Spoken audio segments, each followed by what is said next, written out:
सो hey everybody, नमस्ते। आप सबका बहुत बहुत धन्यवाद। लास्ट वीडियो में हिस्ट्री से रिलेटेड बहुत सारी चीज़ें श्री गोलदार जी ने बताई और उसे आपने सराहा। अब थोड़ा सा ऐसे इश्यूज़ पे बात करना भी ज़रूरी है जो आज के परिप्रेक्ष्य में बहुत ज़्यादा रेलेवेंट हैं। तो मेरे साथ अभी श्री जियालाल नेगी जी हैं और कोशिश करेंगे हर वो चीज़ के बारे में मैं पता कर पाऊँ जिसके बारे में आम जनता जो है वो जानना चाहती है। तो प्लीज़ अंत तक बने रहिएगा। और हाँ, बहुत सारी चीज़ों में एक चीज़ और थी कि हिस्ट्री को कंटिन्यू रखना चाहिए आगे, तो मैं आपको अश्योर करता हूँ ये हिस्ट्री वाला पार्ट कंटिन्यू रहेगा। कोशिश की जाएगी कि सारी चीज़ों को इकट्ठा करके एक प्लेटफॉर्म में बांधा जाए और ऑथेंटिक हिस्ट्री आप लोगों के सामने लाई जाए। तो अभी के लिए शुरू करते हैं। अभी हम मिलते हैं श्री जियालाल नेगी जी से, जो हिम लोक जागृति मंच से संबंध रखते हैं। बहुत सारी चीज़ें इन्होंने की हैं, तो वही सब जानने की कोशिश करते हैं। आते, स्वागत है आपका। आते, पहले ये बताओ मेरे को ना, ये दूसरी चीज़ों के बारे में, सबके बारे में जानेंगे। शुरुआत कैसे की है FRA वगैरह की? FRA की जैसे शुरुआत हुई 2008 से, जब ये पूरे देश में जो FRA जब लागू हुआ तो साइमल्टेनियसली जो है हिमाचल में भी ये लागू हुआ। तो इनिशियली जो है ये ट्राइबल जो बेल्ट है हमारा, यहीं पे ये लागू हुआ। और फॉर्चुनेटली जो है उस समय जो है हमारे जो है संपर्क जो है श्री RS नेगी जो हमारे रिटायर्ड IAS है और हमारे हिम लोक जागृति मंच के संयोजक भी है, तो वो जो है रिकांगपिओ में कुछ वर्कशॉप्स वगैरह करा रहे थे FRA के बारे में। क्योंकि FRA बहुत नया चीज़ था यहाँ के लिए, तो इसके बारे में ना बहुत लोगों को जानकारी नहीं थी। तो फिर ये जो है इसके बारे में जो है वो जब ये वर्कशॉप वगैरह कर रहे थे, कुछ मीटिंग्स वगैरह कर रहे थे, तो फॉर्चुनेटली मेरा भी वहाँ उनसे इंटरेक्शन हुआ, जाना हुआ, उनसे बातचीत करना हुआ। और मुझे जो है यहाँ गांव का भी जो है कल्पा का भी फॉरेस्ट राइट कमेटी का मैं सेक्रेटरी था, और इस संदर्भ इस नाते भी जो है उनसे फिर इंटरेक्शन हुआ और FRA के बारे में हमने जाना। तो इस तरह से मतलब 2008 से ही ये शुरू हो गया था ये प्रोसेस यहाँ से। उससे पहले सोशल एक्टिविटी में थे कि हाँ नहीं? बिल्कुल थे, सोशल एक्टिविटीज़ में थे। सोशल एक्टिविटीज़ में भी जो है RS नेगी जी और हमारा जो है इंटरेक्शन हुआ शुरू में। जैसे ये उस समय शोंगथंग करछम का ये जो प्रोजेक्ट चल रहा था, तो इसके जो है EIA EMP ये सब चीज़ों की स्टडी हो रही थी, और साथ में जो है पब्लिक कंसल्टेशन ये सब चीज़ें हो रहा था। तो इन चीज़ों को लेकर भी तो है, क्योंकि वो पहले से ही जो है करछम वंगटू के टाइम से ही एक्टिव थे RS नेगी जी, तो बहुत सारी जो इन्फॉर्मेशन जो हमको चाहिए होती थी तो उसके लिए जो है हम उनसे संपर्क करते थे, और इस तरह से उनसे जुड़ना हमारा हुआ। मतलब 2000 कब का 10 थे? नहीं, 2008 से ही 2008 से। हाँ 2008 से ही। तो अभी जैसे आपने शुरू में करछम वंगटू ही छेड़ दिया ना, हाँ हाइडल पावर प्रोजेक्ट के टाइम में वहाँ तो बन गया प्रोजेक्ट वगैरह, तो आप लोग तो मतलब उसको ऐसा अगेंस्ट में ही जा रहे होंगे उस समय?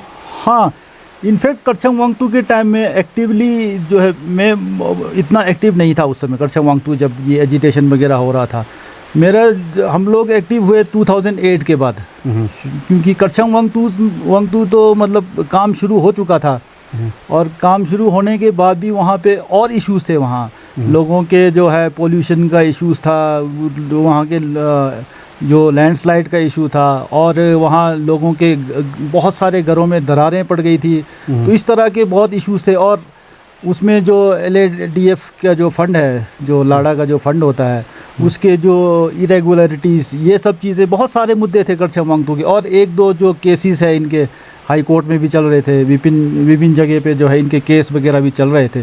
तो इन चीज़ों को लेके करछम वंगटू जो है, इन चीज़ों को लेके जो है उस समय ये ज़्यादा ये टॉपिक्स वहाँ पे ज़्यादा थे, पर काम वहाँ पे शुरू हो चुका था। काम अच्छा वहाँ पे शुरू हो चुका था। फिर उसके बाद हाइडल पावर प्रोजेक्ट के बाद फिर आप आए FRA पे ना? हाँ, FRA पे ये दोनों साइमल्टेनियसली ही चलता रहा हमारा, क्योंकि ये पब्लिक से रिलेटेड इश्यूज़ थे दोनों ही, और बहुत अहम मुद्दे थे। एक ज़मीन से जुड़ा मुद्दा था, फिर एक पर्यावरण से जुड़ा मुद्दा था, और इसमें जो है और दोनों ही जगह पे जो है पर्यावरण, जो हमारे जो ट्राइबल लॉज है उसकी बिल्कुल अनदेखी होती थी। कोई मानता ही नहीं था ट्राइबल लॉज। यहाँ पे हमारे को जो स्पेशल प्रोविज़न है हमारे ट्राइबल एरिया में, चाहे वो पैसा एक्ट के माध्यम से है, चाहे FRA के माध्यम से है, चाहे हमारा एक जो कानून है transfer of land regulation act 1968, इन सब चीज़ों की जानकारी लोगों को, आम लोगों को नहीं थी, और शासन प्रशासन ये सब चीज़ें बताती नहीं थी। तो फिर हम लोगों ने, जैसे RS नेगी जी, हम लोगों ने फिर ये सब बीड़ा उठाया। तो इसी के साथ साथ उस समय जो है खाप शासों का प्रोजेक्ट भी जो है उससे पहले मतलब कमीशन हो चुका था, और लोगों के एजिटेशन की वजह से वो भी रोल बैक करना पड़ा। तो फिर जो है ये हंगरंग वैली वाला ये शुरू हो गया था। हंगरंग वैली में कंपनियां आ भी गई थी, वहाँ उन्होंने ऑफिस सेटअप किए थे, तो वहाँ भी लोग बहुत विरोध कर रहे थे। पर जो टेक्निकलिटी इसके जो चीज़ें हैं, मतलब जो हमारे ट्राइबल लॉज है, चाहे इन्वायरमेंटल इश्यूज़ है, और बहुत सारे जो टेक्निकल चीज़ें हैं, या ये जो है ये चीज़ें प्रोवाइड करती थी हिमलोक जागृति मंच। हिमलोक जागृति मंच का ऐसा कोई ये नहीं था, कॉन्सेप्ट नहीं था कि आगे आगे जो है लड़ाई लड़ना है। जागरूकता मतलब जागृति मंच मतलब जागृति फैलाना, यही एक काम था। और इस जागृति के वजह से जो है बहुत लोगों को, बहुत सारे गांव में फ़ायदा भी हुआ। बहुत लोग मानते नहीं थे कि ये ऐसा कुछ नहीं होता है, जो सरकार चाहेगी वो होगा ही होगा, इस तरह के चीज़ें बोलते थे। तो पर जो है बहुत लोगों को बहुत जगह पे फ़ायदा हुआ। इसके बहुत सारे एग्जांपल से मैं कहना चाहूँगा।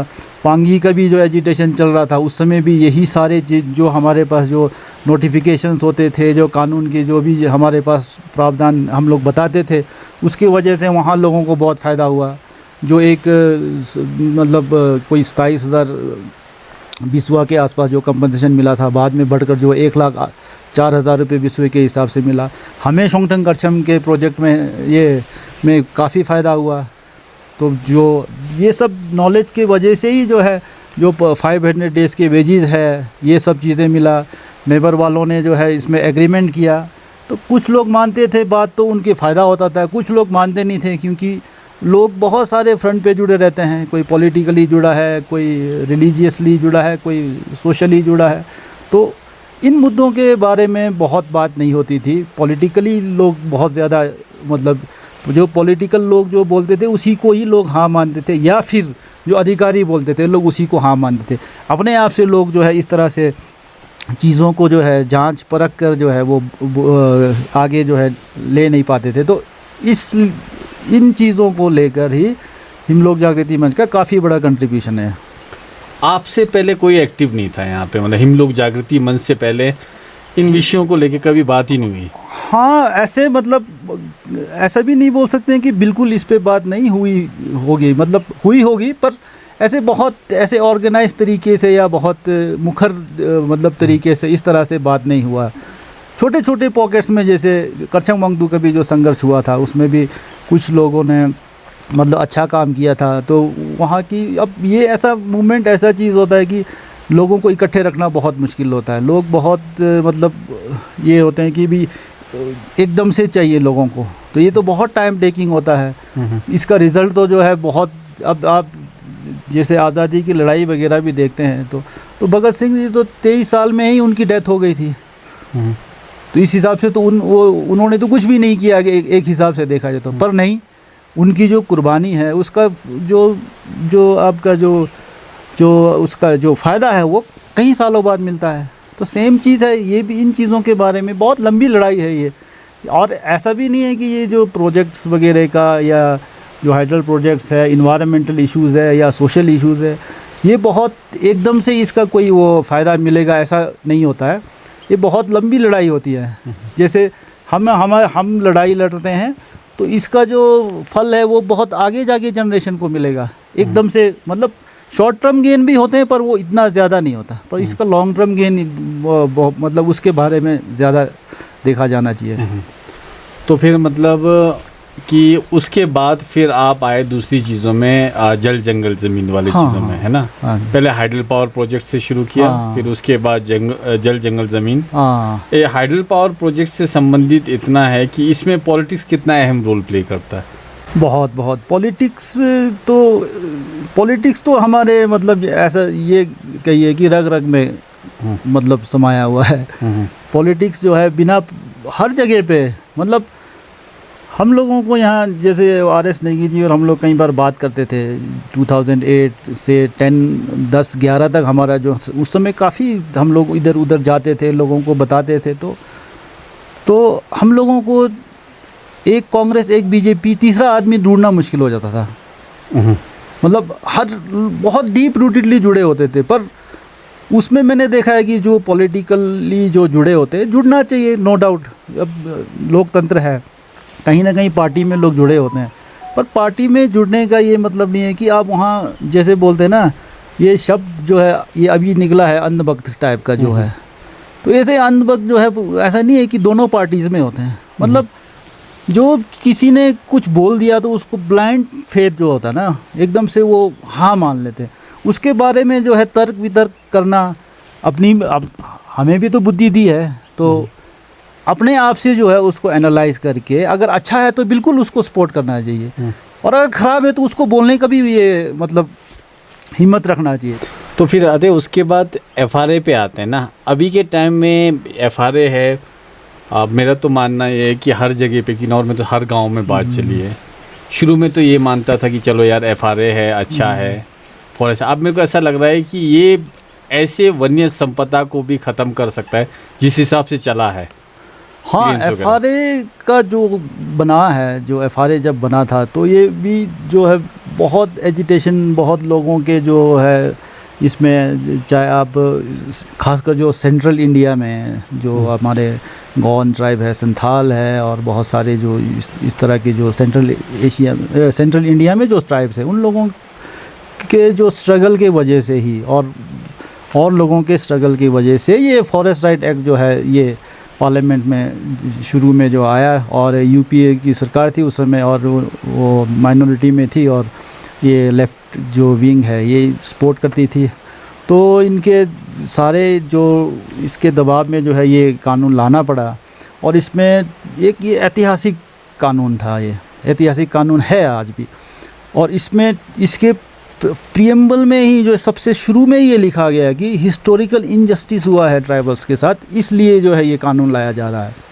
तो हिस्टोरिकल इनजस्टिस की बात जो है इसमें मानी गई है, तो इस वजह से जो है ये कानून जब 2008 में जो है लाया पार्लियामेंट में और इसको पास किया, तो इसमें हमारे जो राइट्स है वो उसको जो है एक हमारे, जैसे मैं यहाँ की बात करूँ, हमारे किन्नौर या जो हमारे हिमाचल ट्राइबल एरिया की बात करूँ, तो वैसे ही हमारे यहाँ पे राइट्स रिकॉर्डेड है, हमारे वाजिबुल अर्ज़ में रिकॉर्ड है राइट्स, हमारे नक्शा बर्तन में हमारे राइट्स रिकॉर्डेड है, और फॉरेस्ट सेटलमेंट में हमारे रिकॉर्डेड है राइट्स।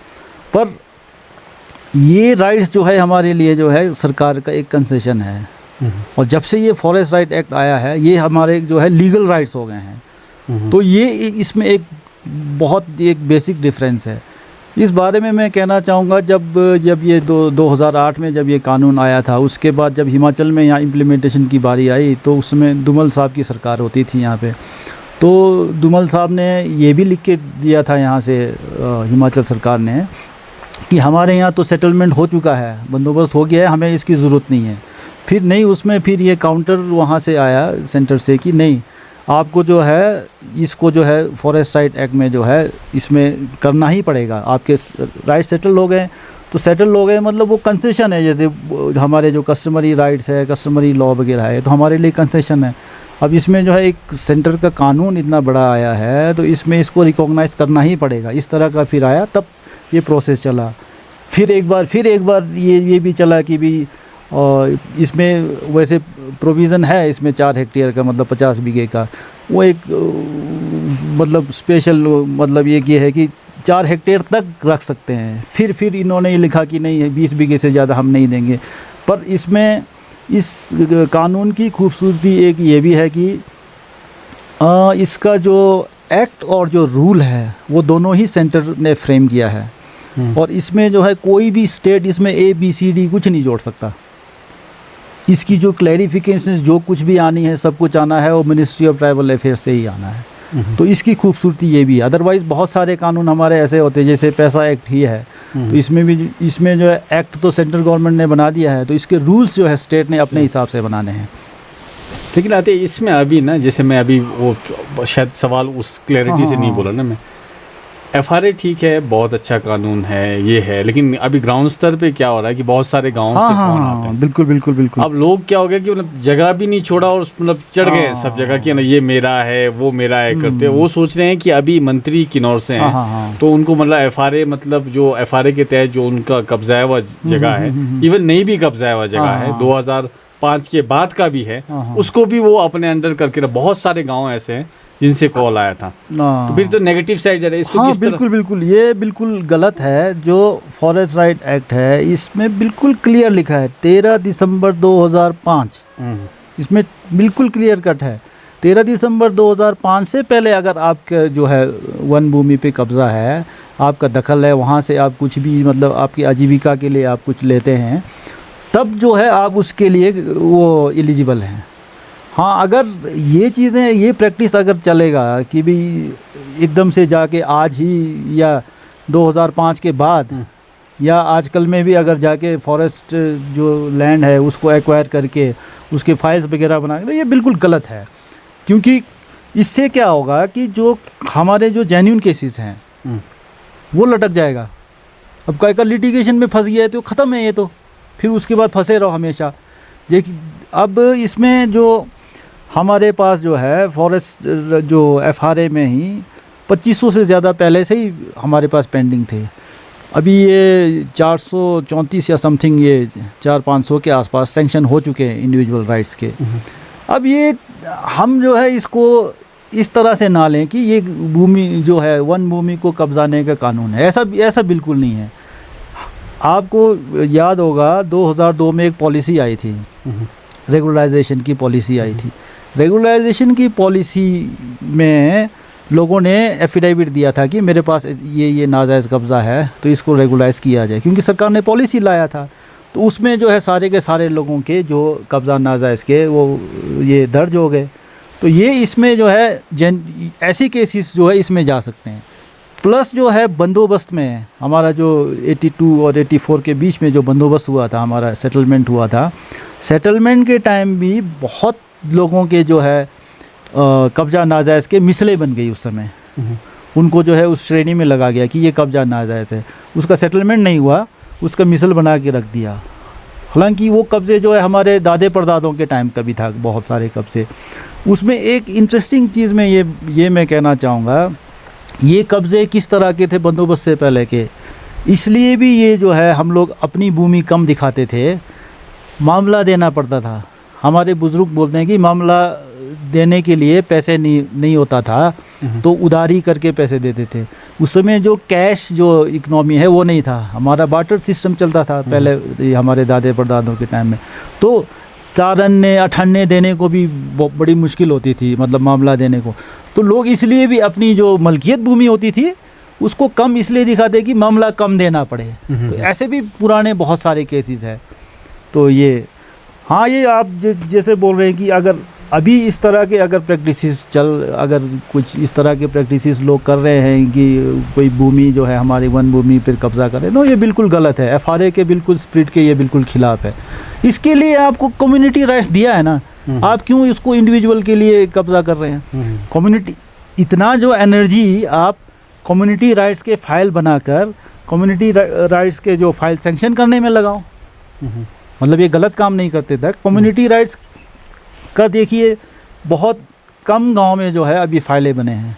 हम लोग बहुत जो है कोशिश कर रहे हैं कि गांव में जो है कम्युनिटी राइट्स को, इंडिविजुअल तो चलो खुल गया, रास्ता खुल गया। अब पिछले सरकार ने भी कुछ केसेस सेंक्शन किए, अभी जो वर्तमान सरकार है उन्होंने भी सेंक्शन किए, तो और इसको इंडिविजुअल राइट्स का चलता रहेगा।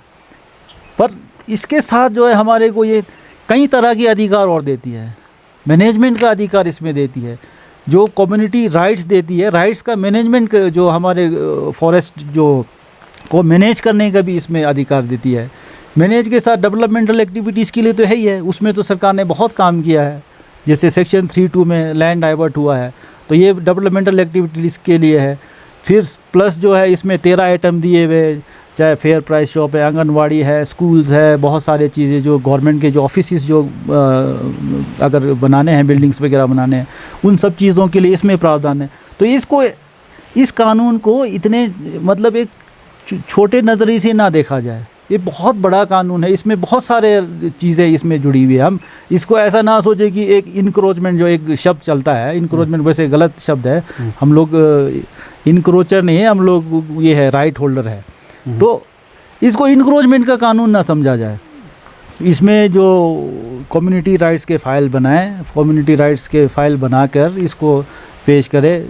एफआरसी गांव वाले सारे मिलके, गांव के जो मौजूद लोग हैं, पुराने लोग हैं, सारे मिलकर कम्युनिटी राइट्स के फ़ाइल बनाकर इसको एसडीएलसी में भेजें, एसडीएलसी डीएलसी में भेजें। सबसे ज़रूरी तो ये है, जो इसका जो एफआरए का जो स्पिरिट था, जो बनाने का जो मतलब था, उसका तो सबसे बड़े बात तो यही था। ठीक है, ये लोगों के जो इंडिविजुअल है वो बिल्कुल होने चाहिए, पर इसके साथ कम्युनिटी का होना चाहिए। अब इसमें अगर आप इसका देखेंगे तो बाद में तो इसमें मैनेजमेंट भी गांव ने करना है। तो इन चीज़ों के बारे में ज़्यादा फोकस करें ताकि पूरा का पूरा कम्युनिटी जो है इसका फ़ायदा उठाए। नहीं, बहुत सारे आते हैं ऐसे केसेस हैं ना जिसमें नंबर 1 तो इंडिविजुअल को तवज्जो बहुत ज़्यादा दी जा रही है। किन्नौर में पता नहीं कितनी कितनी जगहों से आपको भी कॉल आया होगा, मुझे भी आया कि इतनी इतनी जगहों पे मतलब इंडिविजुअल के पीछे अटेंशन ज़्यादा पे कर रहे हैं लोग। तो दूसरा ऐसा है कि अलग अलग टाइम पे अलग अलग, जैसे मतलब सपोज़ करो कि एफआरए आ गया, अब एजुकेट करने के लिए एक कुछ ग्रुप या कुछ कमेटी कुछ ऐसा बनाना चाहिए था ना। ये तो सिर्फ और सिर्फ जैसे मतलब वो किसी पार्टी के, विशेष पार्टी के कार्यकर्ता हैं, वो सिर्फ मैसेज दे रहे हैं कि एफआरए का ये है, तुम अपना फॉर्म भरो, फॉर्म भरने के बाद आगे करो, गांव में करो, गांव में करने के बाद आगे जाएगा, आगे जाने के बाद हम फलां पार्टी के होंगे तो हमारा जो फाइल है वो निकल जाएगा, तो धक्के में तुम्हें भी ज़मीन मिल जाएगी। तो एक एक गांव लगभग मतलब 100 अबव मतलब फाइल्स बना के दे रहा है, जबकि रियलिटी में ऐसा है नहीं। ये बिल्कुल गलत है। अगर इस तरह के प्रैक्टिसेस हो रहे हैं तो गलत को गलत ही बोलना चाहिए। इसीलिए मैं कह रहा हूँ कि अगर आप पॉलिटिकली भी जुड़े हैं तब भी गलत को गलत ही कहिए। क्यों? आप जो है, आपको भगवान ने सोचने समझने की शक्ति दी है, तो आप सोच समझ कर कोई भी काम जो है ऐसे गलत काम ना करें। मैं कह रहा हूँ कि अगर खुदा ना खास्ता कहीं ये लिटिगेशन में फंस गया फिर क्या करेंगे? जितने बेचारे जिनके जेन्युइन केसेस है वो भी तो लटक जाएंगे। एक बार मैटर सब जुडिस हो गया तो फिर सारा का सारा वो ठंडे बस्ते में जा सकता, जैसे 2002 में किया। सरकार की नीयत थी, पॉलिसी बनाई, पर उसने कोर्ट ने कह दिया कि आप जो है 163 में जो है आप कानून नहीं बना सकते, और उस पर स्टे लगा, आज तक लगा पड़ा है, हाई कोर्ट में अभी भी पेंडिंग है वो केस। तो कहीं ऐसा ना हो कि जो हम लोग जो चीज़ें एक स्मूथली चल रहा है तो इस पर ज़बरदस्ती रोक लगे। ये चीज़ें बिल्कुल गलत है, तो गलत है, नहीं होना चाहिए। लास्ट टाइम ऐसे भी सुना था कि मतलब सरकार प्लान कर रही है एजुकेशन के लिए, मतलब कोई वेरियस जो एनजीओज अलग अलग जगह पे काम किया हो उनको एजुकेट करने के लिए भेजे, तो वो कहाँ गया? अभी है नहीं उसका। हाँ, वो चल रहा है। जैसे इस मामले में मतलब ऐसा नहीं है कि जो कुछ चीज़ें जो अच्छा हो रहा है उसको अच्छा कहना भी चाहिए। अभी जब से हमारे मंत्री जी जो है जनजातीय मंत्री हमारे ये गांव के हैं जगत सिंह जी, वो एक्टिव हुए हैं, उसके बाद इसमें काम करने में थोड़ा सा ये एक पेस तो आया है। ट्रेनिंग्स हुई है बहुत जगह पे, और पीओ रिकॉन्ग पीओ में ट्रेनिंग हुई, शिमला में कई बार ट्रेनिंग की इन्होंने, और एफआरए को जो है जब भी इनके मीटिंग्स होते हैं, कोई भी भाषण होता है उसमें एफआरए को ये काफ़ी तवज्जो दे रहे हैं। तो ये होना चाहिए एफआरए के जो है जेन्युइन केसेस और उस तरह की चीज़ों के लिए। इसका गलत मतलब लोग मतलब ना निकाले। मंत्री जी भी नहीं चाहेंगे कि लोग जाके वहाँ गांव में कब्जा करें, कौन चाहेगा? मतलब कल दिन एफआरए बदनाम हो जाएगा। हाँ, ये है कि ट्रेनिंग्स वगैरह ये सब चीज़ों पे काफ़ी ये चीज़ें तो बड़ा है मंत्री जी आने के बाद, ये हम मान सकते हैं। फिर दूसरा आते मैं वहाँ सीधा मैं एफआरए पे आ गया, तो उसके बाद आप लोगों ने इनको एजुकेट किया, उसके बाद कोई ऐसा मामला हुआ कभी कि जिस मामले में कोर्ट तक भी जाना पड़ा हो? हाँ, इस कोर्ट में तो हमने 3 केसेस लड़े। अच्छा। 2015 में जब ये हाई कोर्ट का जो ऑर्डर आया बेदखली के लिए, तो इसमें बड़ा यहाँ पे भाव्य स्थिति मतलब पैदा हो गया था। यहाँ पे भी लोगों को बड़े मतलब नोटिस आना शुरू हो गया, और हाई कोर्ट जो है उसमें बहुत एक्टिव हो गया था। यहाँ सारे डीएफओस को मतलब महीने में पेशियाँ लगाते थे कि आपका प्रोग्रेस बताओ, ये बताओ। तब जो है वो लोग गए अपने अपने जो रिस्पेक्टिव जो पॉलिटिकल लीडर्स है, चाहे कांग्रेस वाले कांग्रेस के पास, बीजेपी वाले बीजेपी के पास, सबने बोला ये कोर्ट का ऑर्डर कुछ नहीं होगा, जो होना है अब वो होता रहेगा। तो फिर हमने फिर मीटिंग किया RS नेगी जी और हम लोगों ने फिर रिकांगपिओ में मीटिंग किया कि यार ये तो ऐसा तो नहीं है, हमारे पास तो फॉरेस्ट राइट एक्ट है और हमने तो फाइलें भी बना दिए थे, सब कुछ बना दिया है, तो हमारे को तो इसमें सेक्शन 4-5 का प्रोटेक्शन मिलना चाहिए। इसको लेके फिर हमने बचत भवन में जो है एक प्रोग्राम रखा वहाँ पे। तो प्रोग्राम तो उसमें काफ़ी लोग आए, इतने लोग आए आप हैरान होंगे।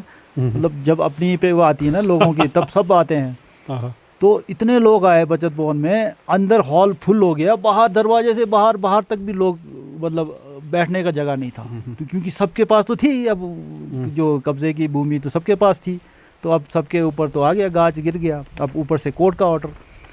फिर हमने RS नेगी जी, हम लोग थे, हमारे RC नेगी जी, परमेश्वर जी, हम लोग सारे हिम लोक जागृति मंच और बहुत सारे जो इंटेलेक्चुअल और भी लोग थे किन्नौर से हमने बुलाए हुए थे। तो सब ने कहा कि ये तो बड़ी मतलब अजीब स्थिति है कि यार लोगों का पेड़ काटा जाएगा, सब कुछ ये, और बहुत जगह पे शुरू भी हो गया था शिमला डिस्ट्रिक्ट वगैरह में। तो तब फिर हमने बोला कि ये प्रावधान है हमारे कानून में, तो हम लोगों को तो सेक्शन 4-5 का प्रोटेक्शन है, हमको ये दिया जाना चाहिए। तो फिर बोला कि अब इसकी ये लड़ाई कौन लड़ेगा, तो सबने तो हाथ खड़े कर दिए थे। तो फिर वहाँ एक लोगों ने कंसेंसस बनाया कि एक बॉडी बनाई जाए। उस समय जो है ये ज़िला वन अधिकार संघर्ष समिति का जो फॉर्मेशन उस समय हुआ। फिर हम लोग नहीं चाहते थे कि हम हिमलोक जागृति मंच में, हम तो पहले से ही जुड़े हुए थे, हम लोग चाह रहे थे कि लोग आए इसमें आगे। पर अल्टीमेटली ऐसा ही होता है कि जो मतलब लोग वो ये कहते हैं ना, भगत सिंह जो है अपने घर में पैदा नहीं होना चाहिए, पड़ोसी के घर में पैदा होना चाहिए। मतलब खुद से कोई आगे आता नहीं है। तो फिर उस समय जो है मेरे को ही उन्होंने वो प्रेसिडेंट बना दिया वहाँ पे।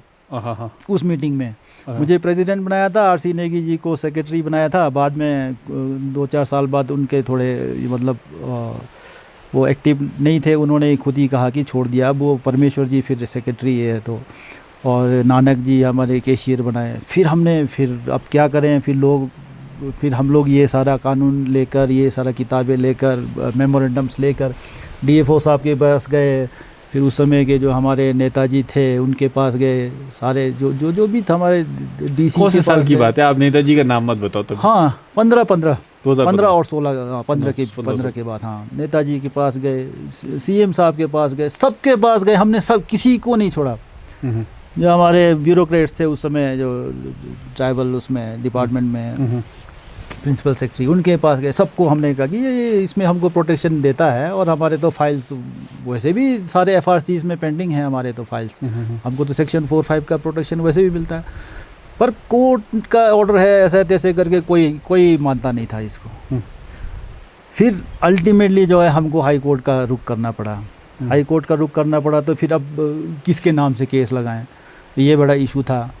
तो फिर कहा कि अगर कोई सोसाइटी है, रजिस्टर्ड सोसाइटी, उसके नाम से अगर केस लगाएंगे तो उसमें कुछ फ़ायदे होंगे। मतलब हमारे को लीगली ये सब चीज़ें ज़्यादा पता नहीं था। तो फिर रामनी सोसाइटी एक है हमारे, तो वो लोग तैयार हो गए, क्योंकि वहाँ पे बेदखली की कार्रवाई होने वाली थी और 1-2 उसमें थे 10 बीघे से ऊपर वाले भी, तो बेचारे फंसे हुए थे। उन्होंने कहा नहीं हमने सोसाइटी से बात किया है। फिर हमारे पूर्वनी के दुर्गा चंद जी हमारे साथ आज भी जुड़े हैं, काफ़ी एक्टिव हैं वो FRA को लेकर। हमने 2 पेटिशन इकट्ठे लगाए उनके नाम से और ये अपने रामनी सोसाइटी के नाम से। तो उसमें फिर ये चलता था, वहाँ पे हाई कोर्ट में केस चलता रहा। तो 2015-16 तक ये चलता रहा। तो केस एडमिट हो गया। एडमिट होने के बाद जब तक उसमें मतलब स्टे नहीं मिलेगा तब तक यहाँ से नोटिस ये सब चीज़ें चलता था। तो नोटिसों का जवाब भी जो है, आप बिलीव नहीं करेंगे, लोग वकीलों के पास नहीं जाते थे नोटिस का जवाब बनवाने के लिए, RS नेगी जी और हमारे पास आते थे। तो हमने उसमें पूरा बनाया था कि भाई हमको क्योंकि शोकॉस नोटिस में यही लिखा रहता है कि आपको बेदखल क्यों ना किया जाए, बताइए जी। शोकॉस नोटिस में ये लिखा हुआ कारण बताओ नोटिस। तो उसका हम लोग इसलिए लिखते थे कि हमको इसलिए नहीं बेदखल किया जाना चाहिए कि हमारा फाइल जो है फलाना पेंडिंग है।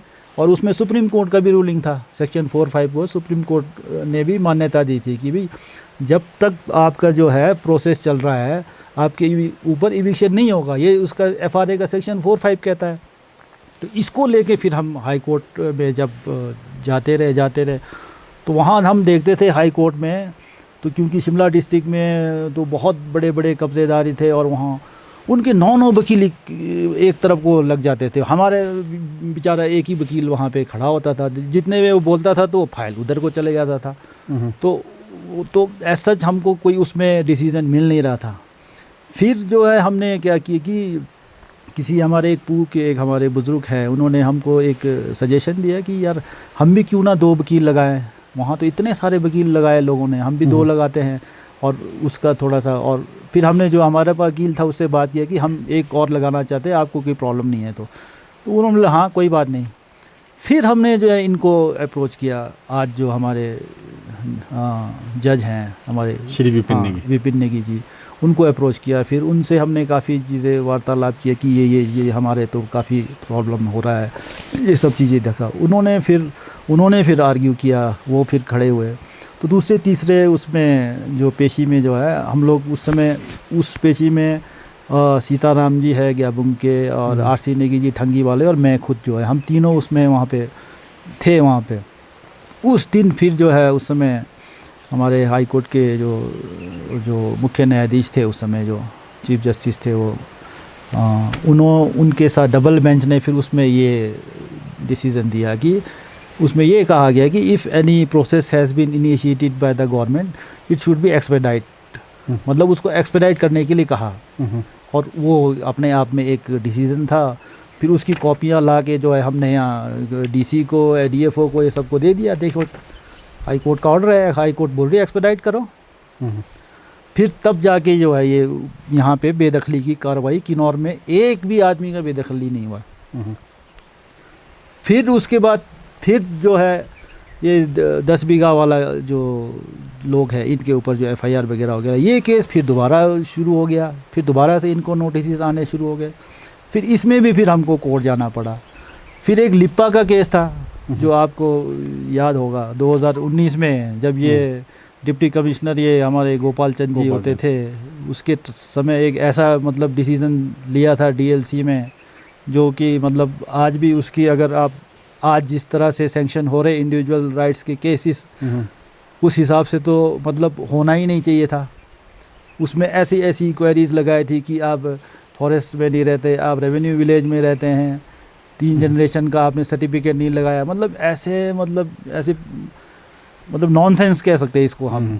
ऐसी क्वेरीज लगाकर उन्होंने वो लिप्पा के जो केसेस रिजेक्ट किए थे डीएलसी में। और डीएलसी में हमारे जबकि 3 जो नॉन ऑफिशियल मेंबर थे उन्होंने उसका विरोध किया था, उन्होंने उसमें साइन भी नहीं किया था। तो वो 3 ऑफिशियल मेंबर्स के उसी से ही पास करके उन्होंने उसको भेज दिया था। उसमें भी हमको रिलीफ नहीं मिला। हमने जो कमिश्नर है अपने जो शिमला में जो कमिश्नर है, पहले उसके पास अपील देना पड़ता है। फिर उनको भी दिया अपील, उन्होंने कोई डिसीज़न नहीं लिया उस पर कुछ, उन्होंने बस एज़ पर लॉ करके उसको दे दिया। फिर जो है उसमें फिर हमको हाई कोर्ट जाना पड़ा। 47 लोग थे लिप्पा गांव के, जिनके ऊपर बेदखली की जो गाज गिर रहा था, क्योंकि इसमें फाइनल डिसीज़न इसी का ही होता है, डीएलसी का होता है। तो उसमें भी फिर हमको स्टे मिला। और आज देखो सिमिलर केसेस है, वो 400-500 सैंक्शन हो गए। जो 47 केसेस है उसको उस तरह से मतलब इतनी मतलब ख़तरनाक तरीके से मतलब लड़ाइयाँ मतलब लड़ी है पिछले कुछ सालों में। मतलब कोई अधिकारी इसको मानता नहीं था। आपको बिलीव नहीं होगा, आज जो एफआरए का गुण गा रहे हैं बहुत सारे हमारे नेतागण, चाहे वो किसी भी पार्टी में हैं, दोनों पार्टीज़ में, एफआरए की आज बोल रहे हैं कि मिल रहा है, हम कर रहे हैं। आप बिलीव नहीं करेंगे, एक टाइम में ये लोग भी इस कानून को नहीं मानते थे। कि ये बोलते थे कि ये तो नाजायज़ कब्जेदार है, इसको जायज़ कैसे बनाएंगे तुम। तो मतलब इस तरह की भी बातें होती थी। आज जब मिल रहा है सब कुछ, कानून में प्रावधान है। अगर कानून में प्रावधान नहीं होगा तो कोई भी नहीं देगा इसको। कौन डिप्टी कमिश्नर अपनी नौकरी खतरे में लगाएगा, कौन एसडीएम अपनी नौकरी खतरे में लगाएगा। कानून में प्रोविज़न है, इसीलिए दे पा रहे हैं। कानून में प्रोविज़न तब भी था, तब से आज तक कानून कोई बदला तो है नहीं। तो एक बार तो आपको मैं एक ऐसा इंसिडेंट बताऊं, कुछ अधिकारियों ने हमारे यहाँ ये भी इतना तक कह दिया था कि ये जो है ये आप लोगों के लिए थोड़ी बना है ये कानून, ये तो वो जिंगा लाला वाला जो ट्राइब होता है ना उनके लिए बना है। मतलब ऐसे नॉनसेंस बात करते थे। तो आज वही लोग जो है, जो अधिकारी है चाहे नेतागण है, आज बोल रहे हैं एफआरए में दिया जाएगा। 2 कदम आगे बढ़ के भी बोल रहे हैं अब तो।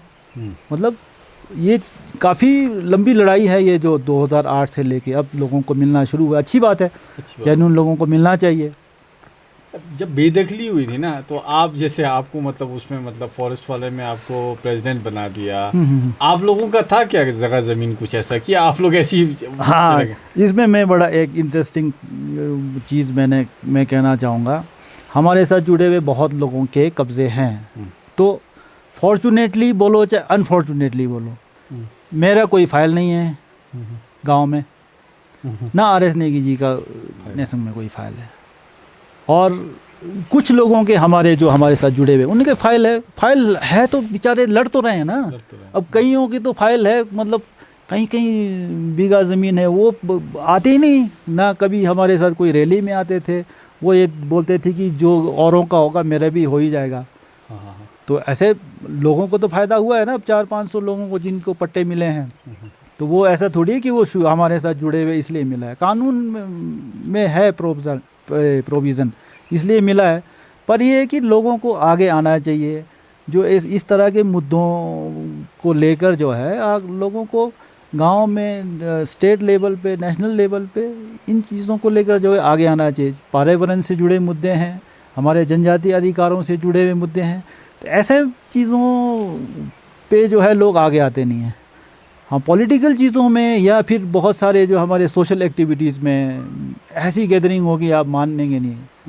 मतलब मैं इसका विरोध नहीं कर रहा हूँ। अभी देखने सांगला में होली का पर्व आने वाला है, लोग अंधों की तरह आएंगे, और उसमें मैं बताऊँ 50% हुड़दंगी आएंगे उसमें।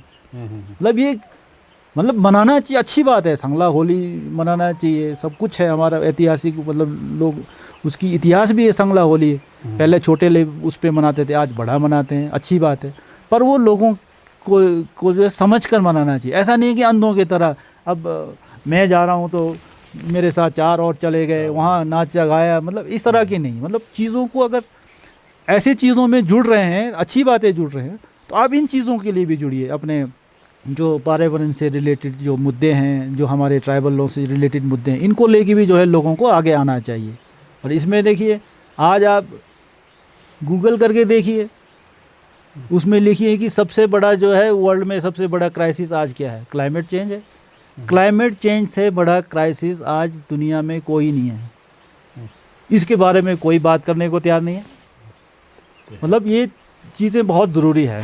एफआरए तो अमीरों का है मान रहे लोग, अच्छा, कि जिनके पास ऑलरेडी बहुत लैंड है, तो उन्हीं के पास मतलब अब और ज़्यादा ज़मीन होगा, गरीब को तो कुछ मिल नहीं रहा है।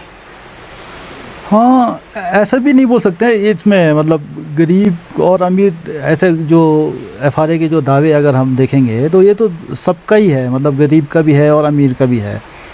इसमें कुछ एक कंपैरेटिव स्टडी किया था हमने, हिमलोक जागृति मंच, ये ज़िला वन अधिकार समिति और हिमदरा जो पर्यावरण समूह है पालमपुर की, तो ये जो नैरेटिव है ये सब जगह चलता था। तब भी हम लोग भी कई बार जाते थे, जैसे शिमला गए, सीएम साहब से मिले, गवर्नर से मिले, तो सब बोलते थे कि ये तो बड़े बड़े लोगों ने कब्ज़ा किया है, उनको ही फ़ायदा होगा। ऐसा नहीं था। जैसे मैंने कहा कि 132 जो लोग थे हमारे किन्नौर में ही, और 10 बीघे से ज़्यादा वाले के ऊपर एफआईआर हुआ था, 132 रिकॉर्डेड है। उस तरह से कोई 5 बीघे वाले हैं, कोई 3 बीघे वाले हैं, इस तरह से। तो जो हमने कंपैरेटिव स्टडी जब किया था, रैंडम स्टडी किया था हमने, कोई गांव ऐसा नहीं चुना था कि यहाँ जाना है, तो जहाँ पे हमको इन्फॉर्मेशन इजीली मिल सकता था, लोग थोड़े एक्टिव थे एफआरसीज़ वगैरह, वहाँ हमने फिर भेजा। तो 2 उसमें हमारे जो 2 लड़कियाँ थे वहाँ से आए हुए, तो उन्होंने पूरा फाइलों को एक एक करके स्टडी किया, और उसमें कल्पा, मेबर और अलग अलग ब्लॉक्स में, और भी हमने उसमें 20 गाँव लिए थे। तो 20 लोगों का जब हमने रैंडम स्टडी किया, तो आप बिलीव नहीं करेंगे कि ना, हमारा जो उसमें एवरेज निकला था 3.5 बीघा निकला था। तो किन्नौर में ऐसा, ये बाहर जैसे शिमला डिस्ट्रिक्ट वगैरह में बहुत जगह पे यहाँ पे है, ऐसे जंगल भी काटे हैं और बड़े बड़े कब्ज़े हो सकते हैं वहाँ होंगे, हम लोगों ने तो ऐसा देखा नहीं है, मतलब फिज़िकली जाके हमने देखा नहीं है। जिस तरह से न्यूज़ वगैरह आता रहता है कि वहाँ ऐसे बड़े कब्ज़े, किन्नौर में ऐसा हम नहीं बोल सकते। बड़े कब्ज़े हैं लोगों के पास, ऐसा भी नहीं है, होगा, पर वो कितने परसेंटेज में। पर इसमें हम लोग बहुत बार इस तरह की, जब ये नैरेटिव सेट किया जाता था, तब हम लोग एक एग्ज़ाम्पल देते थे ठीक है, मैं नाम नहीं लेना चाहूँगा, एक फलाना सिंह में नाम लेंगे अच्छा नहीं लगता हाँ, इसमें ना ठीक, पॉडकास्ट चलेगा। में। तो एक जैसे मूरंग ठंगी या ऐसे जगह पे काफ़ी बड़े कब्जेदार थे, तो हम बोलते थे यार वो उस मुरंग गांव या ठंगी गांव या जैसे नेसंग या जो भी गांव है, हाँ, ठीक। जैसे शुन्नम है, कल्पा है, वो उस गांव ने देखना है कि उसको वो ज़मीन दिया जाएगा कि नहीं दिया जाएगा। मतलब वो 20 बीघा 50 बीघा अगर कब्ज़ा किया है तो अल्टीमेटली जो वन भूमि है वो तो उस गांव की है ना, हकूक सारा राइट्स तो उसी गांव ने, नफ़ा नुकसान उस गांव ने देखना है। आज अगर गलत आपके शुन्नम में होता है, आप गलत जो है आपके मेबर में होता है, किसी भी जगहों में होता है, कहीं पे भी गलत होता है तो उसकी ज़िम्मेवारी सबसे पहले उस गांव वालों की है, क्योंकि पास जो है ग्राम सभा ने करना है, गलत और जो जायज़ और नाजायज़ जो है वो गांव ने देखना है। तो ये सारा चीज़ें देखा जाना चाहिए। तो हम जैसे मैं कह रहा था कि जो एग्ज़ाम्पल हम देते थे, ठीक है एक फलाना सिंह ने जो है उसके पास इतनी भूमि कब्ज़े की है, एक जो है आप बिलीव नहीं करेंगे, वो बेचारा जो है उसके ऊपर भी मतलब ये बेदखली के नोटिस वगैरह आए थे। तलंगपी में एक लड़का होता था, तो बेचारा टैक्सी वगैरह चलाता था, तो उसके पास भी जो है पूरा बगीचा लगा हुआ था, अच्छा खासा बगीचा लगा हुआ था, और उसके सिवाय उसके पास 2 बीघा उसकी मलकियत भूमि थी। मलकियत भूमि उसका जो है बिल्कुल ढांक पे ही था, कोई प्रोडक्टिव जो लैंड नहीं था। तो वो एक बार वो उसके साथ हम लोग हाई कोर्ट वगैरह जा रहे थे, बेचारा टैक्सी लेके आया, तो वो भी आया हमारे साथ। तो रास्ते में फिर उससे बात की है कि भी कैसे क्या करते हो ये सब चीज़ें, तो वो आप बिलीव नहीं करेंगे, वो ये बोलता था, आते साहब अगर मेरी अगर बेदखली हो गई, मेरे पास जो है, क्योंकि वो ये तलंगपी जो पुआरी का है, तो कहता था कि मेरे पास वहाँ से नीचे सतलुज में कूद के मरने के सिवा मेरे पास दूसरा कोई ऑप्शन नहीं रहेगा।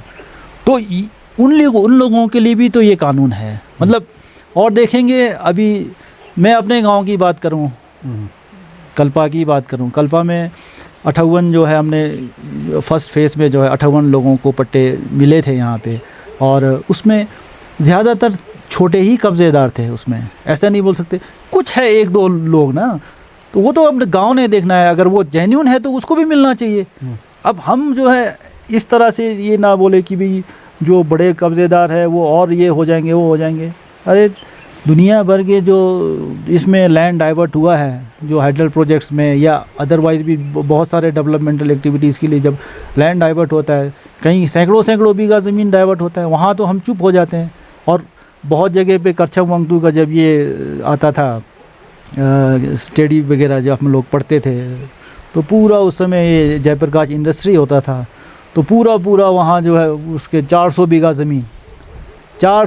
ज़मीन पे उसका कब्ज़ा था। उसके बारे में कोई बात नहीं करता था। और उस समय ये विनय जी वगैरह जुड़े होते थे, एक आंकड़े उनके पास होते थे कि देखो खसरा नंबर इस पे ये चीज़ें, ये वहाँ पे देखो इसका ये कब्ज़ा है, ये कब्ज़ा है। तो अब उसमें अगर बड़े कब्ज़ेदार है तो ये देखने का काम उस गांव की है, सबसे पहले उस गांव का है। हाँ, उसमें जैसे मैं हूँ या कोई जाके जो है उस गांव की लड़ाई कोई नहीं लड़ेगा। अगर कोई आज गलत जो है किसी पर्टिकुलर गांव में कर रहा है, ज़बरदस्ती कब्ज़ा कर रहा है, कुछ कर रहा है, तो उसमें उस गांव की सबसे पहले ज़िम्मेदारी बनती है कि अगर वो गलत हो रहा है तो उसको वहीं पे रोका जाए। तो एक इसी से रिलेटेड है कि ये मतलब चलिए मैं अभी आपका मैं एक्सप्लेनेशन तो पूरा समझ गया ना, लेकिन इसी से रिलेटेड है कि FRA जो है जो बड़े लैंड होल्डर्स हैं उनका है, नोतोड़ जो है वो अभी जो जिनके पास थोड़ा बहुत जगह ज़मीन कम है, भूमिहीन है, उसके लिए है। तो इसमें क्या है, मतलब जैसे कल ही मैं बोल के भी हटा था, आप ही लोगों से जानकारी मुझे मिली थी कि जो आपका 31J है और 4-7 है, वो नोतोड़ को बहाल कर सकता है। इसको क्लैरिफाई करेंगे तो कैसा है? हाँ बिल्कुल, ये जो नौतोड़ का जो मुद्दा है, इसमें जैसे इसमें एक मतलब एक क्राइटेरिया है कि आपको 20 बीघे तक की ज़मीन जो है इसमें मतलब होना चाहिए किसी के पास भी। अगर मलकियत उसके पास 15 बीघा है तो उसको 5 बीघा ही नौतोड़ दिया जा सकता है, 18 बीघा है तो 2 बीघा ही दिया जाता है, मतलब टोटल 20 से एक्सीड नहीं करना चाहिए, नौतोड़ रूल में ये कहा गया है। अब जो छोटे जो भूमिहीन या जो छोटे किसान हैं उनके लिए ये नौतोड़ का प्रोविज़न जो है 1968 में ये नो तोड़ का कानून बना था। तब से जो है ये नो तोड़ में बहुत लोगों को ज़मीनें भी मिला है, बहुत लोगों की आर्थिकी जो है बढ़ी है इसकी वजह से। अब ये जो नो तोड़ बंद हुआ, ये 1996-97 में के बाद ये नो तोड़ बंद हो गया। इसका बंद होने का कारण ये था कि जो फॉरेस्ट कंजर्वेशन एक्ट है, फॉरेस्ट कंजर्वेशन एक्ट जो 1980 के लागू होने की वजह से ये जो नो तोड़ बंद हो गया था। अब उसके बाद जो है सरकार ने हालांकि इससे सेंटर से भी मतलब परमिशन लेने की भी कोशिश की, ये 96-97 में, तो वो नहीं मिला, परमिशन नहीं मिला। अब उसके बाद बहुत बार जो है नो तोड़ बहाल करने की कोशिश की गई, पर ये जो अब जो भी फॉरेस्ट लैंड जो डाइवर्ट होना है उसके लिए सेंट्रल गवर्नमेंट के परमिशन की ज़रूरत होती है। तो अब ये जो सेक्शन 31J का जो प्रावधान है इसमें FRA में, और 47 जो का प्रावधान है, ये हम 2013-14 के बाद लगातार ये लिखते आ रहे हैं। अभी इंटरप्ट करता हूँ ना आपको, ये वैसे ही हो गया सेम टू सेम जैसे पहले कह रहे थे कि FRA को नहीं मानते थे। हाँ। तो बाद में फिर अभी तो मानने लगे, अब तो मिल गए लोगों को। बाद में अगर ये भी सचमुच मतलब इसके थ्रू जा सकेंगे तो फिर मानने लग जाएंगे। अभी तो नहीं मान रहे। हाँ, नहीं मान रहे, अभी नहीं मान रहे। इन द सेंस इसमें क्या हुआ कि जब ये हम लोग ज्ञापन देते रहे, उस समय जैसे महामहिम राज्यपाल आ रहे हैं उनको हम ज्ञापन देते थे, CM साहब आ रहे हैं उनको ज्ञापन देते थे, हमारे जो चाहे पक्ष में विपक्ष में जो भी MLAs रहते थे तो इनको भी हमने कई बार दिया ज्ञापन कि आप सेक्शन 31J में देखिए नो तोड़। तो जब ये गवर्नर्स जो इसमें जो 2 बार जो FCA सस्पेंड हुआ था, अब ये 14 और 16-17 में, तो उससे पहले भी हमने ये चीज़ें उठाया था कि भी FRA के 31J में दिया जाना चाहिए। पर ठीक है, लोगों को फ़ायदा होना चाहिए, चाहे किसी भी तरह से होना चाहिए, पर उसमें चलो जो अननेसेसरी जो कंडीशंस लगाए थे उसकी वजह से बहुत फ़ायदा नहीं हुआ नो तोड़ का। उसमें उसके बाद भी जो है आज भी सरकार जो है बहुत कोशिश कर रही है उसको ये जो है गवर्नर के थ्रू ही कराने के लिए। अब गवर्नर का जहाँ तक मसला है, इसमें जो है जो संविधान की जो 5वीं अनुसूची के पैरा 5 के जो सब सेक्शन 1 में जो है ये प्रावधान है कि गवर्नर को किसी भी, खासकर जो 5th शेड्यूल के जो एरियाज़ है, हमारे 5th शेड्यूल के एरिया हिमाचल में 3 जगह ही है, किन्नौर, लाहौल स्पीति और ये चंबा बरमौर। तो यहाँ पे किसी भी कानून को निरस्त करने का या विद मॉडिफिकेशन इसको जो है कानून को लागू करने का, इसमें गवर्नर के पास एक बहुत बड़ा अधिकार है, एक हिसाब से एक डिस्क्रिशनरी पावर है, तो गवर्नर कर सकता है। तो ये 14 और 17 में 16-17 में हुआ था, पर बहुत इसका मुफाद लोग नहीं उठा पाए। आप हमारे मंत्री साहब बहुत इसमें ज़ोर दे रहे हैं कि भी गवर्नर साहब से कई बार मिल चुके हैं, गवर्नर साहब के उसके में कुछ क्वेरीज़ है वो नहीं कर रहे हैं। तो अब एक लेमैन के अब लैंग्वेज में कहूँ या एक मेडिकल लैंग्वेज में कहूँ, लेमैन के लैंग्वेज में कहूँ तो नारकंडा बंद हो गया तो वाया बसंतपुर जाइए, शिमला पहुँचना है, ठीक है। अब आप मेडिकल उसमें कहें तो अगर आपके हार्ट में कुछ प्रॉब्लम आ रहा है तो बाईपास सर्जरी कीजिए। तो ये जो बाईपास और जो वाया बसंतपुर वाला जो रास्ता है वो हम सरकार को दिखा रहे हैं कि अगर आप इसमें नहीं कर पा रहे हैं तो आपके पास इसमें प्रावधान है। और इसमें जो है मैं इसको थोड़ा सा यहाँ पे पढ़ के सुनाऊँ।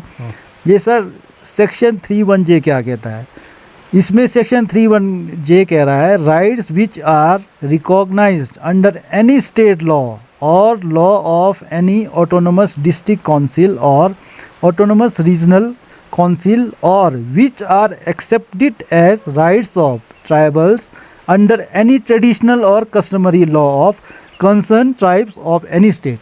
अब इसमें बिल्कुल क्लियर लिखा हुआ है। अब इसमें जैसे इसमें मैं इसी का ही जो है आगे कहना चाहूँगा, हमारे जो नो तोड़ रूल जो है उसमें लिखा हुआ है कि भी, और जो हमारा जो वाजिबुल अर्ज़ है और नक्शा बर्तन है इसमें ये चीज़ लिखा हुआ है। अब इसमें देखो वाजिबुल अर्ज़ के पैरा 10 में ये लिखा हुआ है, रकबा सरकार चरागा द्रख्तान या बिला द्रख्तान में ज़मींदारान को हक नो तोड़ हासिल है, ये वाजिबुल अर्ज़ में लिखा है।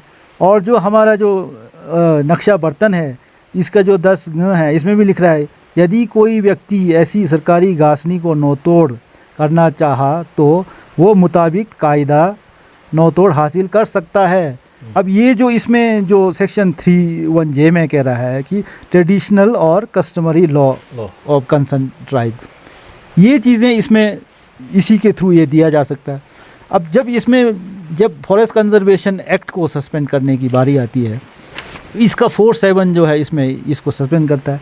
अब 4(7) देखो इसमें क्लियर कट ये कह रहा है, 4(7) कह रहा है the forest rights shall be conferred free of all encumbrances and procedural requirements including clearance under Forest Conservation Act 1968, requirement of paying the net present value and compensatory afforestation for diversion of forest land। अब ये इसमें ये बिल्कुल ये कह रहा है कि भाई ये 4(7) में जो है फॉरेस्ट कंजर्वेशन एक्ट जो है इसमें जो भी रोड़ा है, जैसे इनकम्ब्रेंसेस का मतलब क्या है, जो रोड़ा है, जो भी रुकावट है उसको ये ख़त्म कर देता है।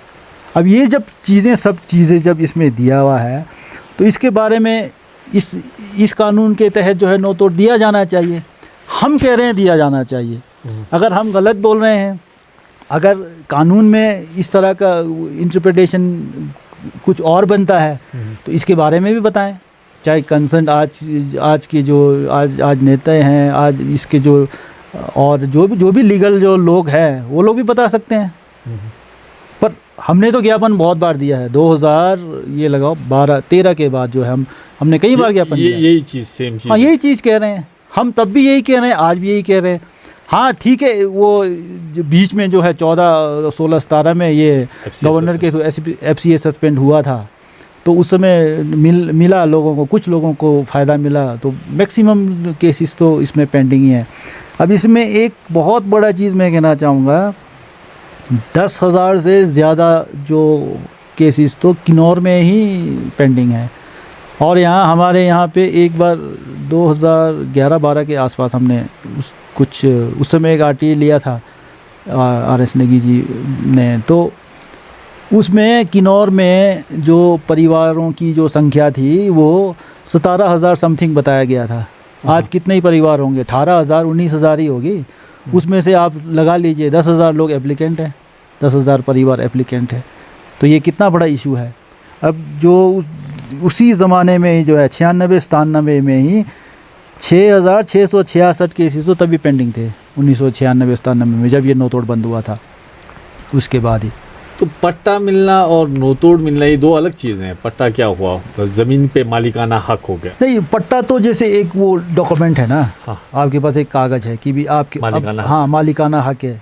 एक ये डॉक्यूमेंट है कि भी अब ये ज़मीन जो है अब आपकी हो गई है, पट्टा मिल गया। मतलब जैसे नोतोड़ में पट्टा मिल गया, FRA में पट्टा मिल गया कहते हैं ना, तो टाइटल मिल गया, मतलब आपको ऑफिशियली एक वो मिल गया कि भी ये चीज़ आपका है, ये है। नोतोड़ में भी इस तरह से पट्टा दिया जाता है। FRA में भी जो IFR है, इंडिविजुअल फॉरेस्ट राइट, इसमें भी पट्टा देते हैं।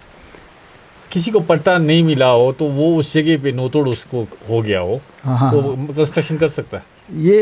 ये बड़ा ट्रिकी इशू है, मतलब ये बहुत ही ख़तरनाक इशू है। मतलब ऐसा है कि अगर आप नोतोड़ का कानून पढ़ेंगे तो नोतोड़ रूल में ये लिखा हुआ है कि जब तक आपको पट्टा नहीं मिलता है तब तक उसमें आप खुदाली भी नहीं चला सकते, मतलब आप उसमें कोई दखल नहीं कर सकते जब तक आपको सैंक्शन नहीं हुआ। मतलब नोतोड़ जब तक सैंक्शन नहीं हुआ तब तक आप उसमें कोई दखल नहीं कर सकते हैं।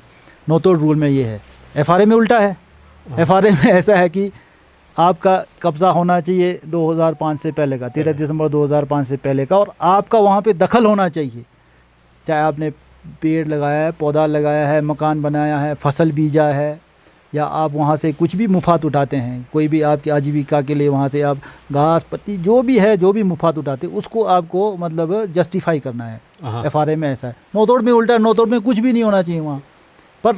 अब ये थोड़ा जो है बोलना मुश्किल होगा कि कुछ लोगों ने हो सकता है कि नोतोड़ का मतलब वो नाप लिया, नाप के मतलब उसके जॉइंट वेरिफिकेशन वगैरह सारा चीज़ हो गया, तो उसके बाद लोगों ने हो सकता है कि ये तो मिलना ही मिलना है करके बगीचे बनाए होंगे। तो ये बड़ा ट्रिकी इशू है कि इसको किस तरह से मतलब सरकार टैकल करेगी या प्रशासन टैकल करेगी।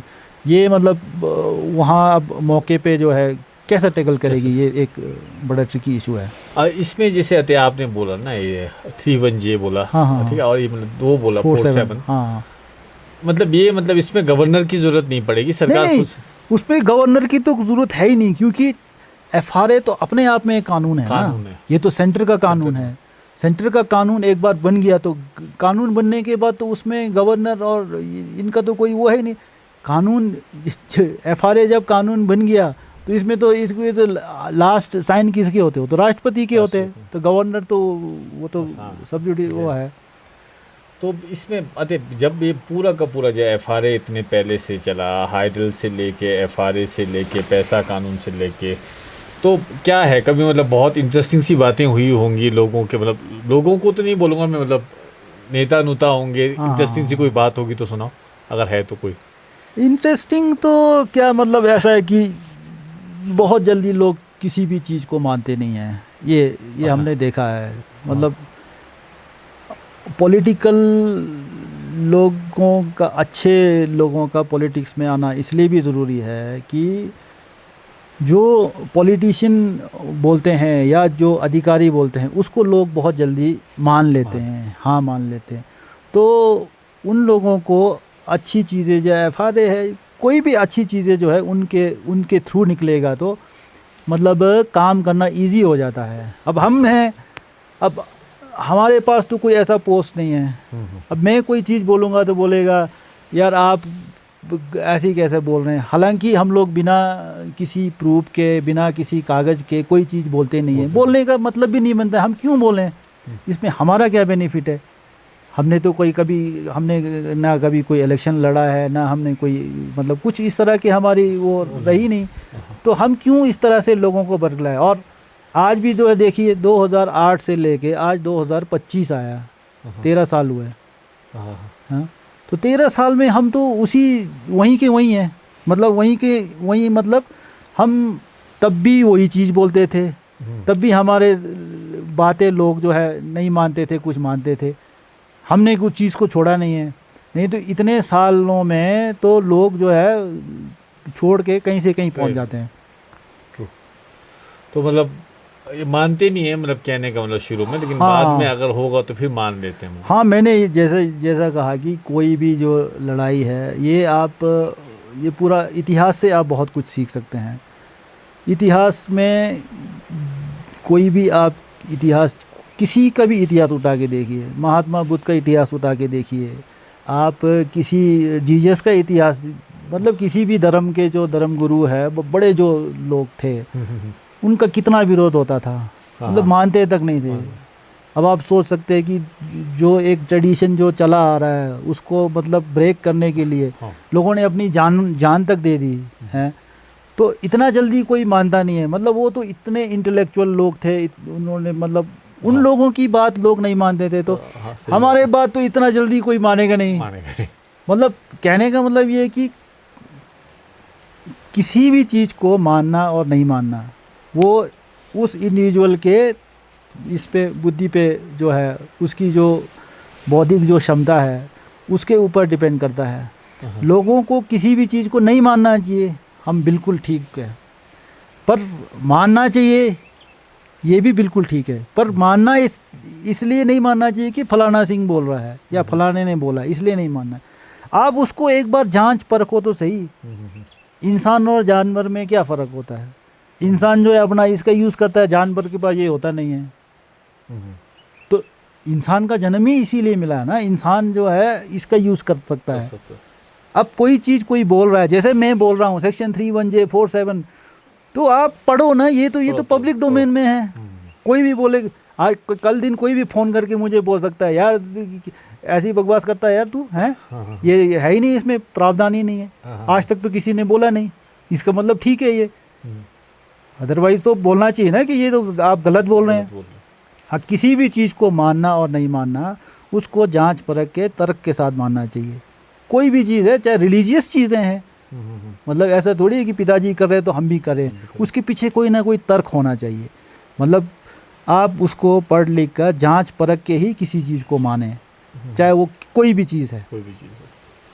तो इसके अलावा क्या कहते हैं, अभी क्या लगता है, अभी का आपका कंडीशन क्या लगता है कि जो एफआरए से रिलेटेड जितने भी मतलब हक हैं वो मिल हाँ। जाएंगे? मेरे को लग रहा है कि जैसे पिछला सरकार हाँ था हाँ कुछ को मिला, हाँ इस बार भी जिस तरह से शुरू से, अब तो तीसरा साल हो हाँ गया, हाँ तो स्पीड तो ऐसा लगना चाहिए था पहले साल से हाँ, दौड़ना चाहिए था। हाँ, इवन मंत्री जी ने कहा था कि कोई भी ऑफिसर ट्रांसफ़र हाँ नहीं हाँ होगा। हाँ हाँ उन्होंने तो कई जगह स्टेटमेंट ये भी दिया कि ये हाँ गरीबों का है, हाँ वो भी हाँ मतलब कंट्रोवर्शियल है मेरे हिसाब से। तो हाँ हाँ एफआरए की बात करवा देना, तो उसके बाद क्या कहते हैं, अभी के टाइम में जिस हिसाब से स्पीड से चला है तो 3 साल तो गुजर गए हाँ शायद, हाँ हाँ अब 2 साल बचे हैं। हाँ तो लास्ट टाइम की तरह होगा कि कुछ एक लोगों को हाँ, मिल हाँ, जाएगा और उसके बाद दोबारा अदर में चला जाएगा। हाँ। इसमें मैं यहाँ पे एक चीज़ ये कहना चाहूँगा कि जहाँ जहाँ पे भी जिस जिस गांव में एफआरसी अच्छे से काम कर रही है, लोग इसमें जो है अच्छे से काम कर रहे हैं, वहाँ वहाँ पे ये चीज़ें आगे फाइल आगे जा रहे हैं, मिल रहा है। जहाँ पे ये काम नहीं कर रहे हैं लोग, अब वहाँ पे ये चीज़ें बहुत पिछड़ रहा है। अब इसमें बहुत सारे कारण हैं, बहुत सारे कारण हैं। इसमें कुछ मिलना नहीं है। जैसे इसमें सबसे ज़्यादा काम किसको करना है? फॉरेस्ट राइट कमेटी को। सारा चीज़ जो है उस बना के फॉरेस्ट राइट कमेटी ने देना है, और फॉरेस्ट राइट कमेटी को ये कुछ नहीं मिलना है, मतलब उसको ना कोई पैसा मिलना है। ये तो एक मतलब सेल्फलेस जो है ना, ये तो एक सेवा है। अगर अच्छी तरह से जो फॉरेस्ट राइट कमेटीज़ और गांव वाले इस पे अच्छे से काम करेंगे तो ये आगे बढ़ेगा। चाहे हमारे जो नेताजी हैं, चाहे अधिकारी कुछ भी बोलते रहे, अगर नीचे लेवल में काम नहीं करेंगे तो ये आगे बढ़ेगा ही नहीं। नीचे लेवल में भी काम करना पड़ेगा। ये एक अच्छी बात है कि पहले जो है अधिकारी जो हमारे नेतागण इस चीज़ को बहुत कम मानते थे।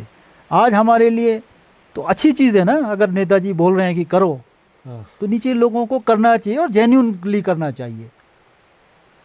तो वो नहीं कर रहे हैं लग रहा है ना। हाँ 3 साल तो हो गए, नहीं तो अभी तो काफ़ी निकल जाना चाहिए था। हाँ नहीं कर रहे हैं, पर उसमें बहुत सारी चीज़ें हैं। जैसे लोग एक ये जो एफआरए है, चाहे पैसा एक्ट है, ये बहुत सारे जो हमारे जो खासकर जो हमारे जनजातीय कानून है, ये ऐसा कानून है कि ये इम्प्लीमेंट ही नीचे लेवल से होना है, ग्राम सभा से होना है। अब ग्राम सभा या विलेज लेवल पे ही काम नहीं करेंगे तो ऊपर भी क्या कर सकते हैं। और बाकी कानून ऐसा होता है, जैसे फॉरेस्ट का कानून है, रेवेन्यू का कानून है, कोई भी कानून है, चीफ सेक्रेटरी साहब ने लिख दिया डीसी कंसर्न सारे डीसीज को कि भी ये इस चीज़ को इम्प्लीमेंट करो। डीसी साहब ने एसडीएम साहब को, तहसीलदार साहब को, वो ऊपर से नीचे तक, ये ऊपर से नीचे आता है कानून जो है हमेशा। बाकी कानून, ये एक ऐसा कानून है कि ये नीचे से ऊपर जाना है। इसकी ये खूबसूरती भी एक हिसाब से देखा जाए तो लोगों ने इम्प्लीमेंट करना है कानून को। अब ये देखिए, अगर शुरू से ही लोगों ने इस कानून को अगर जो है इम्प्लीमेंट करने के लिए आवाज़ नहीं उठाया होता तो ये कानून भी किसी ठंडे बस्ते में चले गया होता। बहुत सारे जगह पे है ऐसी है, मतलब कोई पूछता नहीं है। कानून तो ऐसे बहुत कानून बने हुए हैं, तो पर इसको लोग जब तक आवाज़ नहीं उठाएंगे, सरकारें और जो भी लोग हैं, हमारे नेतागण है, चाहे अधिकारी है, वो भी तभी एक्टिव होंगे जब लोग एक्टिव होंगे। इसलिए सबसे ज़रूरी तो यही है, जागरूकता है। लोगों को आगे आना पड़ेगा, काम करना पड़ेगा, तभी जो है ये आगे बढ़ पाएगा।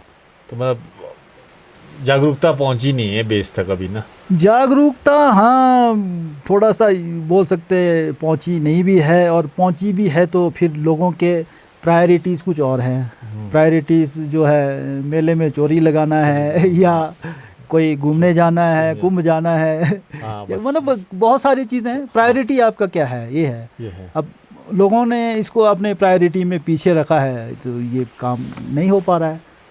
ऐसा भी नहीं है कि बिल्कुल लोगों को पता ही नहीं है। एफआरए के बारे में जितना किन्नौर में पता है उतना हिमाचल में कहीं नहीं पता है। हाँ, लेकिन हैरानी की बात है, इंटरेस्ट नहीं है। हाँ, इंटरेस्ट नहीं ले रहे। इंटरेस्ट लोगों के और चीज़ों पे ज़्यादा इंटरेस्ट है। हाँ, वो अगर सर्व संपन्न है तो फिर एक और सवाल था इधर ना, बहुत जगह ये पूछा गया मेरे से भी ना, कि अभी दे रहे हो एफआरए के तहत, फिर नो तोड़ आएगा, इतना जगह ज़मीन जंगल इतने जाएंगे। हाँ। तो एनवायरनमेंट पॉइंट ऑफ व्यू से तो वो घाटा है नहीं। अगर आप इसको बड़े पर्सपेक्टिव में देखेंगे ना, तो बड़े पर्सपेक्टिव में लोगों को अगर आप ज़मीन देंगे ना, उससे कोई इन्वायरमेंट पे उस लेवल का खतरा नहीं होने वाला है। ये मेरा अपना ऑब्जर्वेशन है। वो इसलिए हिमाचल का ही 67% जो भूमि है वो वन भूमि है। किन्नौर का तो आप ये कह सकते हैं कि 90% से ज़्यादा जो भूमि है वो वन भूमि है। आप सामने देखिए ना, डांग पूरा हमारा 90% तो डांग ही है। तो लोगों के पास ज़मीन कितना बचा है, मतलब जो खेती की ज़मीन है जहाँ पे लोग काम कर सकते, कुछ कर सकते, ऐसी ज़मीन कितनी है हमारे पास? बहुत कम है। तो लोगों को ज़मीन देंगे तो वो पर्यावरण को नुकसान करने की बजाय वो लोगों के लिए एक पूरक है। लोग पेड़ पौधे लगाएंगे, फसल उगाएंगे, तो वो तो पर्यावरण के लिए अच्छा ही है। पेड़ पौधे ही तो उगा रहे हैं, मतलब लोगों को ज़मीन देंगे। और इसका सबसे बड़ा बात ये है कि हम लोग जो पहाड़ों में लोग रहते हैं, हमारे पास रोज़गार के साधन क्या है? रोज़गार के साधन ही नहीं है हमारे पास। अब जाके कुछ थोड़ा बहुत चलो ये टूरिज़्म और कुछ चीज़ें आ रही है, अदरवाइज़ हमारे पास रोज़गार के साधन क्या है? अगर हमारे पास खेत खलियान कुछ होगा, कुछ फसल उगाएंगे, कुछ सेब उगाएंगे। सेब आज हर आदमी को सेब ही दिखता है, अदरवाइज़ सेब अगर नहीं भी हो तो और फसल भी उगा सकते हैं। अब बहुत सारे देखो, अब हॉर्टिकल्चर में कोई परसिमन है, बहुत सारे स्टोन फ्रूट्स है, इन सब चीज़ों की तरफ भी जा रहे हैं। लोगों को आजीविका तो मिलना चाहिए ना। और आप इसमें एक चीज़ में इसमें ये भी जोड़ना चाहूँगा, जो हमारे जो बॉर्डर एरियाज़ है, बॉर्डर एरियाज़ से लोगों का पलायन नहीं होना चाहिए। ये नेशनल सिक्योरिटी के लिए भी एक बहुत बड़ा चैलेंज है। लोगों को यहाँ किस तरह से रखेंगे आप? लोगों का पलायन यहाँ तब भी नहीं होगा जब यहाँ लोगों के पास कोई आजीविका का कोई साधन होगा, और लोग इसीलिए माइग्रेट नहीं करेंगे। अब यहाँ पे तो किन्नौर में मैंने देखा है बहुत रिवर्स माइग्रेशन भी हुआ है। तो बहुत अच्छे पढ़े लिखे लोग, क्योंकि बाग बगीचा अच्छा लोगों के पास है, कुछ टूरिज़्म का भी अब ये थोड़ा बहुत चल पड़ रहा है, तो लोग यहाँ पे बसने लगे हैं। अगर भूमि नहीं होगी तो लोग यहाँ क्या करेंगे? और जैसे इसमें सेंट्रल गवर्नमेंट का जो वाइब्रेंट विलेज का जो कॉन्सेप्ट है, ये इसीलिए है वाइब्रेंट विलेज, इसीलिए कि भी वहाँ पे डेवलपमेंट हो बॉर्डर एरियाज़ में, ताकि लोग वहाँ पे रहें। और ये जो पहले एक BADP चलता था, बॉर्डर एरिया डेवलपमेंट जो प्रोग्राम था, ये भी सेम ही था। तो अब लोगों के पास ज़मीन रहेगा तभी तो लोग यहाँ रहेंगे। और पर्यावरण जो मुद्दा है, ये तो ग्लोबल मुद्दा है, बहुत बड़ा मुद्दा है। इसके बारे में तो एक बात करेंगे तो पूरा एक अलग एपिसोड बात कर सकते हैं। बहुत बड़ा मुद्दा है ये। अब दुनिया में देखो 1 से 2% लोगों के पास कितना ज़्यादा संसाधन है, मतलब जो इसके बारे में तो बात करेंगे तो मतलब नुकसान जो हो रहा है वो किन की वजह से हो रहा है? मतलब क्या हमारे वजह से हो रहा है? हम कितना कार्बन एमिशन करेंगे?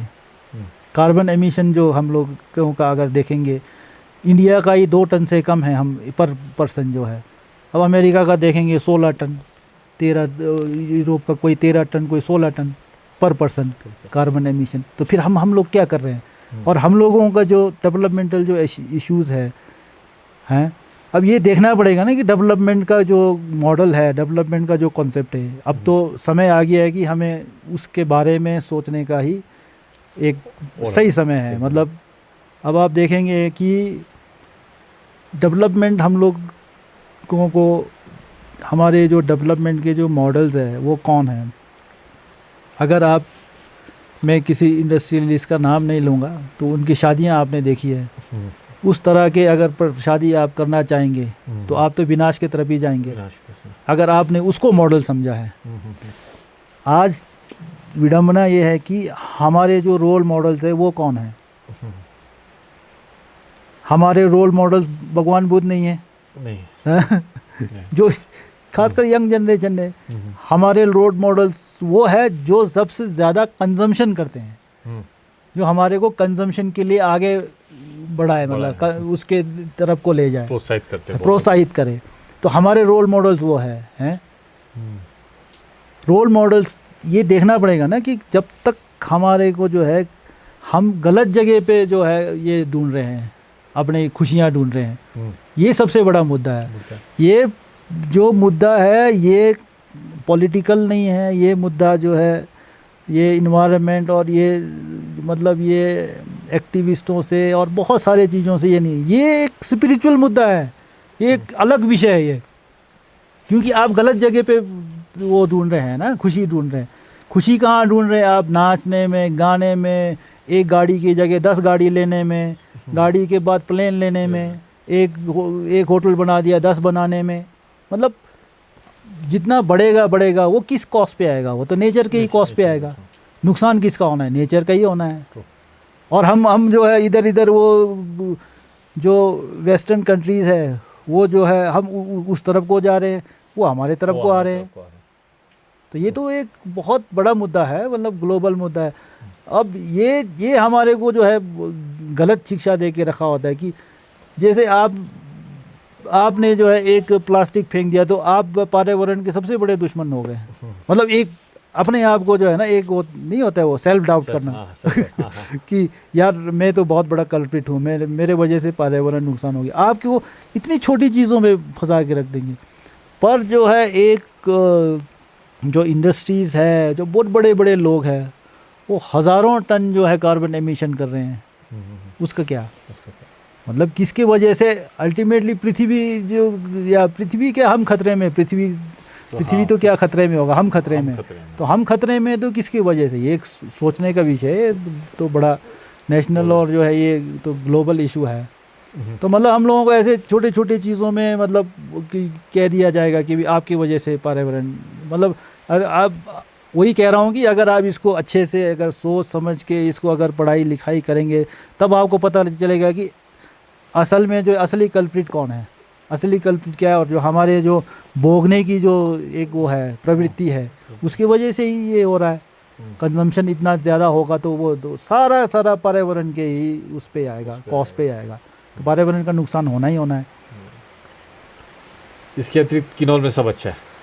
किन्नौर में अभी तो सब अच्छा। ये अच्छा हुआ कि इस बार जो है बर्फ़बारी हो गई है। हाँ। तो अदरवाइज़ तो मतलब सिचुएशन बड़ा ख़राब लग रहा था। हाँ। तो चलो अभी थोड़ा बर्फ़ पड़ गई। हाँ, तो ठीक हो गया। बर्फ़ पड़े, नेचर जो है थोड़ा बैलेंस में रहे। अदरवाइज़ गर्मी का आलम देखो, मतलब जनवरी में कितनी गर्मी थी। सही बोला। अब ये वही है, अगर इसमें अगर आप ये क्लाइमेट चेंज और ये सब के आंकड़े वगैरह मतलब देखने और पढ़ना शुरू कर दे तो मतलब हिल जाएंगे, काम हिल जाते हैं। तो मतलब हर साल जो है ये कहा जाता है कि इस बार जो है ये सदी का सबसे गर्म साल रहेगा, सदी का सबसे ये रहेगा। और जो एक्सट्रीम वेदर इवेंट्स है वो देखो अब, मतलब कहीं पे फ्लैश फ्लड है, कहीं पे ड्राउट है, कहीं पे प्रोलॉन्ग ड्राउट, एकदम से वो सूखा ही पड़ रहा है, कहीं एकदम से फ्लड ही आ रहा है, बारिश नहीं हो रही है तो ऐसी हो रही है कि सारा बहा के ले जा रहा है। तो यही सारा क्लाइमेट चेंज का मतलब जो असर है। चलिए, thank you Ajay, thank you. तो ये हमारे साथ जयलाल जी थे, जिन्होंने मतलब प्रिसाइज फॉर्म में बता दूं तो मतलब शॉर्टेस्ट फॉर्म में बताने की कोशिश करता हूं, समरी सा कर दूं तो आम आदमी कानूनों के बारे में खुद पढ़कर जानकारी देने की कोशिश करता है। शुरू में विश्वास नहीं किया जाता है, बाद में उसी लाइन पे जाया जाता है। उसके अतिरिक्त आप लोग प्लीज़ सजेस्ट कीजिएगा और कौन सा दूसरा शख्स हो सकता है जिनसे मैं मिलूं और ज़्यादा जानकारी पाऊं, और कौन सा सब्जेक्ट हो सकता है, यानी कि टॉपिक हो सकता है। Please do comment. नमस्ते, थैंक यू।